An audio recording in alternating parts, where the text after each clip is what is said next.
Você convive bem com seus familiares? Paulo nos ensina que, enquanto tivermos a oportunidade, façamos o bem a todos, mas principalmente aos da família da fé. Esse capítulo está em Gálatas, capítulo 6, versículo 10. Ele nos ensina aqui que a gente tem o hábito de cuidar bem, de ser muito educado, muito solícito com pessoas de fora, mas que com dentro do lar a gente costuma ser mais impaciente, mais grosseiro. Com as pessoas com as quais a gente mais convive, é com as quais a gente costuma ser mais grosseiro, já reparou? A gente não tem muita paciência, a gente responde de forma ríspida. Mas será que é isso que a gente tem que fazer? Não estou dizendo que a gente tem que fazer o oposto, ser grosseiro com as pessoas com as quais a gente não tem intimidade. O que eu estou dizendo aqui é que nós devemos cuidar com as pessoas que Deus colocou para morar perto de nós. Não foi à toa que você nasceu em determinada família. Deus não erra, Deus não age de forma aleatória, Deus não joga você ao acaso. Ele planejou a sua família, junto com a sua autorização, considerando o seu livre-arbítrio. Mas ele planejou a sua família, considerando os desafios que você teria que enfrentar, os desafios que os seus familiares teriam que enfrentar com você. Tudo isso é obra de Deus. Nós não estamos em uma família por acaso. Ninguém vive com o pai, a mãe, o filho, o irmão, que não tenha sido projeto de Deus. Se essa pessoa foi colocada do nosso lado pelas mãos de Deus, quem somos nós para reclamar dela, dizer que é difícil lidar com ela, falar que é um desafio muito grande, que é difícil demais, querer cortar totalmente os laços? E aqui é importante a gente pensar em 2 pontos. O primeiro é que, muitas vezes, nós somos a pessoa difícil. E o segundo é que não devemos romper totalmente os laços com as pessoas da nossa família quando esse laço é possível de ser consertado. O que eu quero dizer com isso? Muitas vezes vivemos com familiares que são difíceis, que nos maltratam, que nos humilham, e essa pessoa tem algo a nos ensinar. Não foi à toa que Deus a colocou do nosso lado. Você pode aprender com essa pessoa a como colocar limites, e talvez seja esse o seu desafio nessa vida. Aprender a colocar limite nas pessoas. Mas quando a gente começa a aprender a colocar limites, a gente começa a se tornar uma pessoa meio agressiva. E isso não é a forma correta de colocar limite. Não é por meio de agressão, revidando com raiva, que a gente coloca limites de forma correta. Mas é aprender a colocar limites de forma amorosa, de modo a não criar brigas dentro de casa, mas também a não aceitar que os outros passem por cima dos nossos direitos, que os outros nos humilhem. Muitas vezes as maiores ofensas que a gente escuta é dentro de casa. Quantas pessoas que eu converso que me relatam isso, que as palavras mais duras que elas ouvem são dos pais, do pai ou da mãe, ou até de um irmão. Eu já ouvi várias vezes. Por que será? Essas pessoas também estão sendo grosseiras com as pessoas mais íntimas da vida dela. Mas não cabe a nós lidar com a forma como o outro age, mas sim com o que nós fazemos diante dessa situação. Isso está dentro do nosso controle. Como nós vamos agir diante dessas situações? A gente precisa sim aprender a colocar limites, aprender a se fazer respeitar. Mas como eu disse, muitas vezes quando a gente toma consciência disso, a gente se torna uma pessoa agressiva, revoltada, acha que tem que ser grosseiro para o outro respeitar, que tem que ser durão. Mas não, é totalmente possível colocarmos limites de forma amorosa. Colocarmos os limites, o devido respeito de forma amorosa. Você pode tentar conversar em algum momento em que a pessoa não esteja falando sobre aquele assunto e falar como as palavras de crítica dela te ferem. Ou quando ela vier com uma crítica, você pode simplesmente sustentar a sua opinião. Por exemplo, às vezes você está com um corpo de determinada forma e alguém te critica. Você pode simplesmente dizer: eu estou feliz assim, eu estou satisfeito. Ou, eu preciso melhorar mesmo, mas eu estou no caminho. Não precisa responder, eu sei que é mais difícil, porque a gente se sente ofendido, porque dói. E a gente manter a calma na hora que a gente foi ofendido não é fácil. Nós somos ensinados a revidar as agressões com agressões. Então, revidar de uma forma sábia é um caminho diferente, que a gente precisa aprender a trilhar ainda, não é tão natural assim. Mas experimente, faça esse exercício. Quando alguém te falar algo que te magoa, te desrespeitar, busque uma forma sábia e amorosa de colocar esse limite. Não, eu não gosto que fale assim comigo, mas falando de forma tranquila. Ah, não precisa falar assim, tá tudo bem, eu vou fazer de outra forma da próxima vez, mas não precisa falar assim comigo, vamos resolver numa boa. Ou colocar mesmo as suas opiniões, porque dentro do nosso lar a gente costuma ser muito influenciado. E às vezes a gente gosta de uma coisa, quer fazer uma coisa, e o outro dentro da nossa casa fica nos influenciando, criticando aquilo que a gente quer. E aí você precisa ser forte, se manter na postura firme. Ah, eu gosto disso, eu acredito nisso, eu sou feliz fazendo isso, eu sou feliz dessa forma.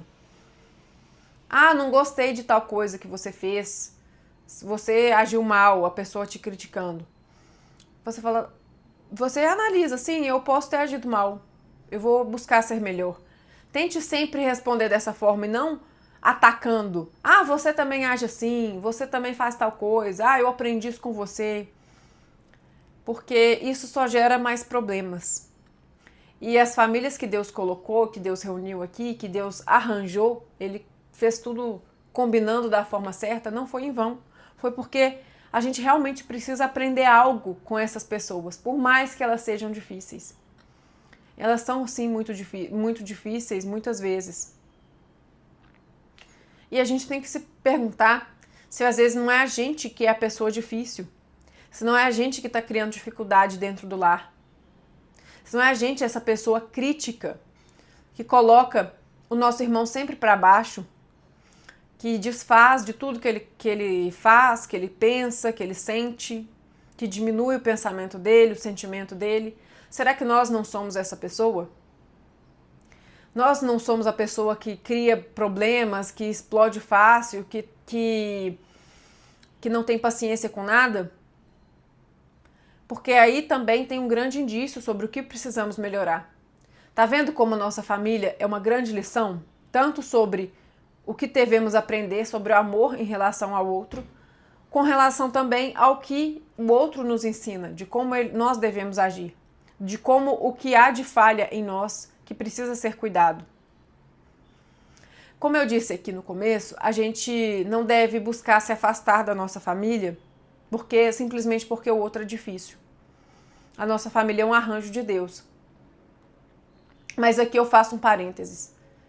Porque nem todas as pessoas são saudáveis de a gente conviver. Algumas pessoas abusam de nós mesmos, de todas as formas, financeiramente, fisicamente, moralmente. E você precisa entender esse limite. Porque se a pessoa que você convive passou desse limite e não há outra forma de você colocar limites nela, talvez o caminho seja começar a se afastar um pouco. E eu não digo aqui para você virar as costas para sua família, para o seu pai, para sua mãe, para os seus irmãos, mas para você aprender a conviver de forma saudável, conviver dentro do que dá.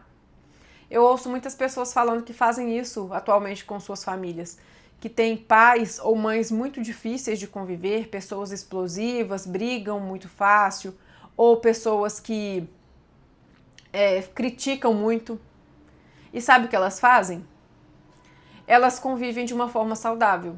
Elas não moram mais com os pais, porque já atingiram a idade adulta, e aí conseguiram independência. E aí convivem com os pais no fim de semana, num almoço. E aí, quando já entende que o outro começou a ser invasivo demais ou ser agressivo, dá um jeito de sair de forma muito educada. Às vezes coloca uma desculpa, eu preciso ir cuidar de tal coisa, aconteceu um imprevisto, eu preciso ir. e se despede. É o que a gente fala de convivência saudável, de manter só o mínimo da convivência saudável. Quem fala muito sobre isso é a Gisela Valim. E é muito interessante o que ela coloca, porque ela sempre fala disso, vamos buscar ter a convivência saudável, de modo que essa convivência não nos faça mal e a gente também não seja um mal para o outro. Porque muitas vezes, como eu disse, nós é que somos a dificuldade na vida do outro. Será que nós é que somos a pessoa crítica? A pessoa que dá palavras destrutivas? Ah, mas eu estou criticando para ajudar. Será? E se você realmente quer ajudar, será que você está falando da melhor forma? Será que a forma como você tem colocado as palavras é a mais ideal ou você tem realmente magoado, ferido o coração daquelas pessoas que você deve amar? Porque sim, Deus não as colocou no seu campo de vida à toa. Elas estão do seu lado para que elas aprendam com você e você aprenda com elas. Não é simples, não é fácil. Muitas vezes, quando a gente começa a se examinar, a gente percebe que às vezes a gente quer a pessoa difícil. Ou a gente percebe que, sim, um familiar nosso é uma pessoa tóxica. Mas ele é o nosso familiar e a gente deve buscar conviver de uma forma saudável com ele. Como eu disse, não morando compulsoriamente com ele, não convivendo todos os dias, se isso te faz mal. Porque o que faz mal para o nosso coração também é um grande indício sobre o que não devemos tolerar, o que não devemos aceitar, onde não devemos ficar. Se aquilo não nos magoa, a gente já tem um grande indício. Mas também buscar o que eu posso aprender com isso. Como eu posso ser mais tolerante com essa pessoa? Como eu posso ser mais amoroso? Para a gente sempre viver o que Jesus nos ensinou, de amar uns aos outros. É mais fácil, talvez, amar um amigo com quem você não divide a casa, porque esse amigo não te causa muita dificuldade. Porque no dia a dia, nas tarefas do dia a dia, nas obrigações, na divisão de bens dentro ali do lar, ocupando o mesmo espaço, é que surgem as contendas, surgem os problemas. Mas as pessoas mais próximas de nós são as quais a gente precisa mais aprender a treinar o amor. Lembre-se sempre disso. Nada é em vão, não existe família criada na aleatoriedade. Tudo foi um arranjo muito pensado. E se esse arranjo é pensado, utilize para o seu bem, para fazer o bem e para espalhar o bem, para crescer, para ser a fonte de luz dentro de casa e para olhar para dentro de si mesmo e ver onde eu posso melhorar, o que eu posso fazer para não ser dificuldade na vida do meu irmão. Eu vou ficando por aqui, deixa o seu comentário e me siga nas redes sociais. Meu Instagram é @BiancaMoraes com Y e K.